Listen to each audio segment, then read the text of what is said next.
Hi hello guys, welcome back to Aadya colourful. ನಾನು Suma. Friends, ಇವತ್ತಿನ ವಿಡಿಯೋದಲ್ಲಿ ಒಂದು ಸ್ವೀಟ್ ರೆಸಿಪಿನ ನಿಮ್ಮ ಜೊತೆ ಶೇರ್ ಮಾಡ್ತಾ ಇದ್ದೀನಿ. ಬಾಳೆಹಣ್ಣಿನ ರುಚಿಯಾದ ಮಾಲ್ಪುರಿ ಮಾಡುವಂತಹ ವಿಧಾನವನ್ನು ಇವತ್ತಿನ ವಿಡಿಯೋದಲ್ಲಿ ನೋಡೋಣ. ಈ ವಿಡಿಯೋ ನಿಮಗೆ ತುಂಬ ಇಷ್ಟ ಆಗ್ಬೋದು ಅಂತ ನಾನು ಭಾವಿಸ್ತೀನಿ, ಯಾಕೆಂದರೆ ಅಷ್ಟು ರುಚಿಯಾಗಿ ಮಾಲ್ಪುರಿ ಬರುತ್ತೆ ಮಾಡೋದಕ್ಕೆ. ಸೊ ಹೇಗೆ ಮಾಡೋದು ಅಂತ ಇವತ್ತಿನ ವಿಡಿಯೋದಲ್ಲಿ ನೋಡೋಣ. ಯಾರಾದರೂ ಫಸ್ಟ್ ಟೈಮ್ ನನ್ನ ವಿಡಿಯೋನ ನೋಡ್ತಾ ಇದ್ದರೆ ಪ್ಲೀಸ್ ನನ್ನ ಚಾನಲ್ನ ಸಬ್ಸ್ಕ್ರೈಬ್ ಮಾಡ್ಕೊಳ್ಳಿ, ಲೈಕ್ ಮಾಡಿ, ಶೇರ್ ಮಾಡಿ ಫ್ರೆಂಡ್ಸ್. ಓಕೆ, ಈಗ ಮಾಲ್ಪುರಿ ಮಾಡೋದಕ್ಕೆ ನಾನು ಇಲ್ಲಿ ಒಂದು ಬೌಲಲ್ಲಿ 3 ಬಾಳೆಹಣ್ಣನ್ನು ತೊಗೊಂಡಿದ್ದೀನಿ. ಸ್ವಲ್ಪ ಹಣ್ಣಾಗಿರುವಂತಹ ಬಾಳೆಹಣ್ಣು ತೊಗೊಳ್ಳಿ.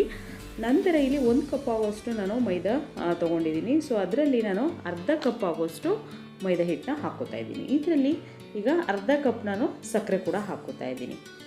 ಅಳತೆ ನೋಡ್ಕೊಂಡು ಹಾಕ್ಕೊಳ್ಳಿ ಫ್ರೆಂಡ್ಸ್. ಓಕೆ, ಅರ್ಧ ಕಪ್ ಸಕ್ಕರೆ ಹಾಕಿದ ನಂತರ ಇವಾಗ ಲೋಟದ ಹಿಂಬದಿಯಿಂದ ನಾವು ಈಗ ಬಾಳೆಹಣ್ಣನ್ನು ಈ ಥರ ಮ್ಯಾಶ್ ಮಾಡಬೇಕು. ನೋಡ್ತಾ ಇದ್ದೀರಲ್ಲ ನಾನು ಹೇಗೆ ಮ್ಯಾಶ್ ಮಾಡ್ತಾ ಇದ್ದೀನಿ ಅಂತ ನೋಡ್ಕೊಳ್ಳಿ ಒಂದ್ಸಲ ನೀಟಾಗಿ. ನೋಡಿ, ಈ ಥರ ಸ್ವಲ್ಪ ಹಣ್ಣಾಗಿರೋವಂಥದ್ದಿದ್ರೆ ಬೇಗ ಮ್ಯಾಶ್ ಆಗುತ್ತೆ. ಜಾಸ್ತಿ ಹಾಗಂತ ಜಾಸ್ತಿ ಹಣ್ಣಾಗಿರಬಾರ್ದು. ಮತ್ತು ಈಗ ಮ್ಯಾಶ್ ಎಲ್ಲ ಮಾಡಿದ ನಂತರ ನಾನು ಇವಾಗ ಅರ್ಧ ಕಪ್ಪು ಮತ್ತು ಮೈದಾ ಇರೋದನ್ನು ಹಾಕ್ಕೊಂಡಿದ್ದೀನಿ. ನಂತರ ಅರ್ಧ ಕಪ್ಪು ನಾನು ರವೆ ತೊಗೊಂಡಿದ್ದೀನಿ, ಇಲ್ಲಿ ಸೂಜಿ, ಅದನ್ನು ಅರ್ಧ ಕಪ್ ತೊಗೊಂಡಿದ್ದೀನಿ. ಇಲ್ಲಿ ಚಿರೋಟಿ ರವೆ ನೀವು ಯಾವುದನ್ನು ಬೇಕಿದ್ರೂ ತೊಗೋಬೋದು. ಹಾಗೆ ಇಲ್ಲಿ ನಾನು ಒಂದು ಸ್ವಲ್ಪ ಏಲಕ್ಕಿ ಪೌಡರ್ನ ಹಾಕ್ಕೊಂಡಿದ್ದೀನಿ. ಏಲಕ್ಕಿ ಪೌಡರ್ ಹಾಕಿ ಈಗ ನೀಟಾಗಿ ಮಿಕ್ಸ್ ಮಾಡ್ಕೊಳ್ಳೋಣ. ನೋಡಿ, ನಾನು ಈಗ ಮಿಕ್ಸ್ ಮಾಡ್ಕೋತಾ ಇದ್ದೀನಿ. ಸೊ ಈಗ ಸ್ವಲ್ಪ ಒಣಗ್ದಂಗಿದೆ. ಸೊ ಹಾಗಾಗಿ ನಾನು ಹಾಲು ಕೂಡ ಹಾಕ್ಕೊಂಡು ಈಗ ಮಿಕ್ಸ್ ಮಾಡ್ಕೊತಾ ಇದ್ದೀನಿ. ಇಲ್ಲಿ 1 ಕಪ್ ಆಗೋಷ್ಟು ನಾನು ತೊಗೊಂಡಿದ್ದೀನಿ ಹಾಲು. ಈಗ ಮಿಕ್ಸ್ ಮಾಡ್ಕೊಳ್ಳೋಣ. ಸ್ವಲ್ಪನೇ ಹಾಕ್ಕೊಂಡು ನಾನು ಮಿಕ್ಸ್ ಮಾಡ್ಕೋತಾ ಇದ್ದೀನಿ. ನೋಡಿ, ಹೀಗೆ ಕಲಿಸ್ಕೋಬೇಕು ಇದನ್ನು ನೀಟಾಗಿ.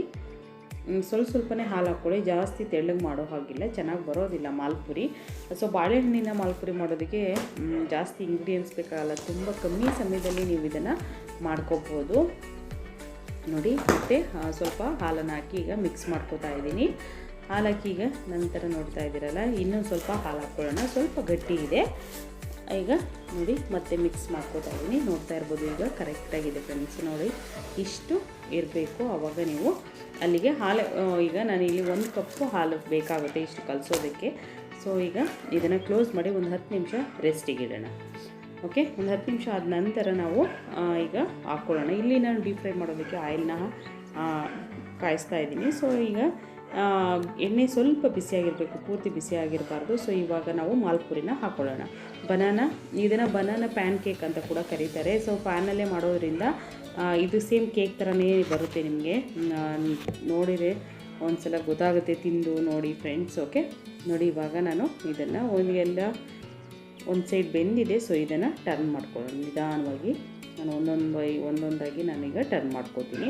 ಸೊ ಬನಾನಾ ಮಾಲ್ಪುವಾ ನೀವು ಒಂದ್ಸಲ ಮನೆಯಲ್ಲಿ ಟ್ರೈ ಮಾಡಿ ಫ್ರೆಂಡ್ಸ್, ನಿಜವಾಗ್ಲೂ ಇಷ್ಟ ಆಗುತ್ತೆ. ಏಕೆಂದರೆ ಬನಾನಾ ಯಾವಾಗಲೂ ಮನೆಯಲ್ಲಿ ಇರುತ್ತೆ. ಸೊ ಆವಾಗ ನಾವು ಯಾವ್ದಾದ್ರು ರೆಸಿಪಿ ಮಾಡ್ಕೋಬೇಕು ಅಂತಂದರೆ ಖಂಡಿತವಾಗ್ಲೂ ನೀವು ಬನಾನಾ ಮಾಲ್ಪುವಾ ಮಾಡ್ಬೋದು. ತುಂಬ ಈಸಿಯಾಗಿ ಮಾಡ್ಕೊಳ್ಳುವಂತಹ ಒಂದು ವಿಧಾನವನ್ನು ತಿಳಿಸ್ಕೊಟ್ಟಿದ್ದೀನಿ. ನೋಡಿ, ಇವಾಗ ಆಗಿದೆ. ಸೊ ಇದನ್ನು ಇವಾಗ ಒಂದು ತಟ್ಟೆಗೆ ನಾನು ತೆಗೆದಿಟ್ಕೋತಾ ಇದ್ದೀನಿ. ನೋಡಿ, ಒಂದೊಂದಾಗಿ ಈಗ ತೆಗೆದುಕೊಳ್ಳೋಣ. ನೆಕ್ಸ್ಟು ಬೇರೆದನ್ನು ಹಾಕೋತೀನಿ.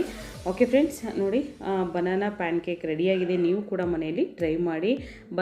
ಬನಾನಾ ಮಾಲ್ಪಾ ಅಂತ ಕೂಡ ಕರೀತಾರೆ, ಕನ್ನಡದಲ್ಲಿ ಬಾಳೆಹಣ್ಣಿನ ಮಾಲ್ಪುರಿ ಅಂತ ಕೂಡ ಕರೀತಾರೆ.